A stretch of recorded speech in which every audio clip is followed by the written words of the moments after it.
The roar of motorcycle engines echoed down the quiet highway as a group of bikers cruised through the evening light, their leather jackets and tough attitudes making them impossible to ignore. Among them was their leader, confident and arrogant, always ready to show off his dominance. But today, they were about to cross paths with someone they'd underestimated. A lone woman in army fatigues fueling up her truck at a roadside station. What they didn't know was this wasn't just any woman. She was a combat medic, trained to stay calm under fire and handle far more dangerous situations than a pack of rowdy bikers. When one of them decided to get too close for comfort, she didn't flinch. What happened next would leave them stunned and questioning their choices. Stay tuned to see how this fearless medic turned the tables in a way no one saw coming. The leader of the bikers, a tall man with a smug grin and a worn-out jacket covered in patches, strutted over, his boots crunching against the gravel. His crew hung back, watching with amused smirks, clearly used to his antics. He leaned on the side of her truck, making a comment loud enough for everyone to hear. The woman glanced up from the gas pump, her face calm but her sharp eyes taking in every detail, the number of bikers, the way they carried themselves, and the uneasy vibe they brought with them. She wasn't here for trouble, just passing through after a long shift at the base. But she also wasn't one to let anyone push her around. The tension grew thick as the bikers' laughter filled the air. The combat medic didn't back down. Instead, she locked eyes with the leader, her quiet confidence making him pause for just a moment.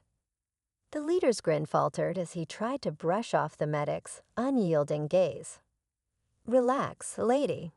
"Just making conversation," he said, his tone laced with mockery.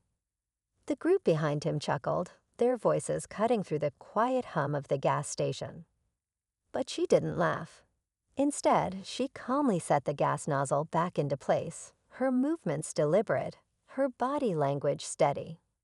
"You've made your point," she said evenly, her voice firm yet controlled. One of the younger bikers shifted uncomfortably, sensing something in her presence, a quiet strength that didn't match her small frame. "Simon, man, let's go," he muttered.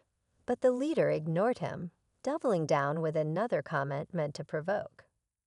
What they didn't know was that her years on the battlefield had taught her how to de-escalate situations and when to hold her ground. She subtly adjusted her stance, ready for whatever might come next. The leader stepped closer, his grin now replaced by a faint scowl as he towered over her. "You've got some nerve," he said, his voice low but threatening. His crew edged closer too, their laughter fading into an uneasy silence. The air felt charged, like the calm before a storm. The combat medic didn't budge. She was used to standing her ground in far more dangerous situations, and she wasn't about to let this group intimidate her. Her heart beat steady as she glanced briefly at the younger biker who had spoken earlier. His hesitance hinted at a crack in their unity, and she filed that away in her mind. The tension hit its peak when the leader reached out, as if testing her resolve. That was the moment her training kicked in. She shifted her weight subtly, prepared for whatever came next. The bikers had no idea they were about to learn a hard lesson. Just as the leader leaned in, a loud voice broke through the tension. "Everything okay here?" Everyone turned to see an older man stepping out of the gas station. He wore a trucker's cap and carried himself with quiet authority. The name tag on his shirt read Frank, and he held a phone in his hand, the screen faintly glowing. The leader scowled but didn't respond, clearly annoyed by the interruption. The medic's lips twitched into a small smile. "Just fine," she replied, her tone steady. Frank didn't move, keeping his eyes on the group.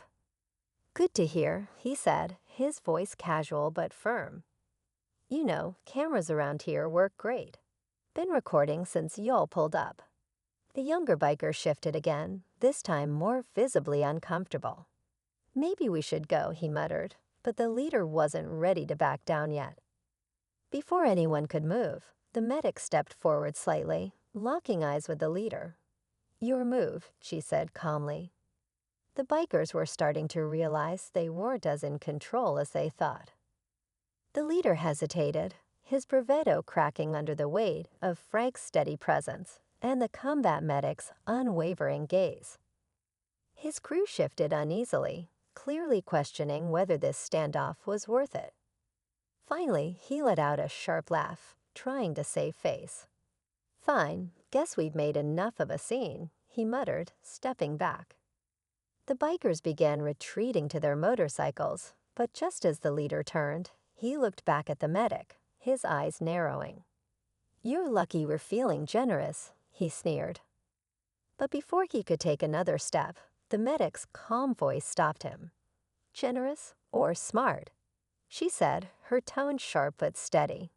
She pulled something from her pocket, a military patch emblazoned with a combat medic insignia.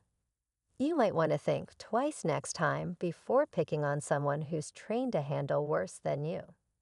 The leader froze, realizing the depth of his miscalculation. His crew exchanged uneasy glances before revving their engines and speeding off into the night. As the rumble of motorcycles faded, Frank shook his head with a wry smile. "You handled that like a pro." The medic smiled back, slipping the patch into her pocket. "Old habits," she said, climbing into her truck. As she drove off into the darkness, a quiet strength lingered in the air, a reminder that courage and composure always win the day. As the medic's truck disappeared down the highway, Frank stood outside the gas station, shaking his head with quiet admiration. "Takes a certain kind of person to face down a group like that," he muttered to himself before heading back inside. Meanwhile, the bikers rode off in silence, the leader unusually quiet. The younger member who had tried to speak up earlier finally broke the tension. "She wasn't scared of us," he said, almost to himself. The others exchanged glances but said nothing, the reality of what had happened settling in. For the medic, the encounter was already fading into the background as the road stretched ahead. She'd faced far worse in her time serving others, and moments like this reminded her that staying calm under pressure was its own kind of power. Sometimes strength isn't about showing force. It's about knowing when to stand firm and letting your actions speak louder than words.